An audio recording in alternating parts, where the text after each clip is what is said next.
Hi, it's Sue here. We're now ready to start our scrapbooking and card workshop for the Skylark kit.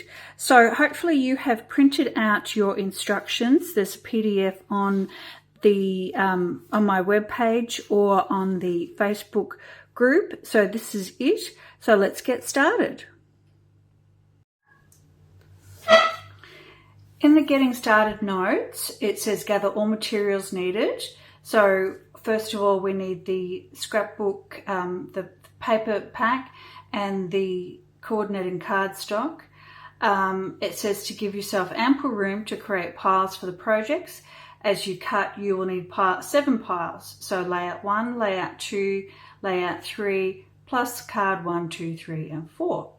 It says start off by cutting all the zip strips and stacking them to the side because we will need them, and I will show you. This is the cutting guide for the zip strips that we need.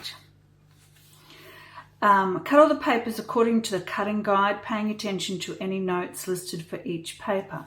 So with all the papers, it tells you how they are, the orientation of them, and whether or not we're cutting on the dark side or the light side.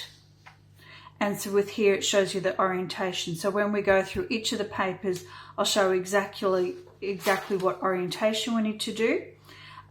It says what the base pages are. So layout 1 is 2 of the white daisy. Layout 2 is the light toffee cardstock. And layout 3 is the limeade cardstock. So let's get started.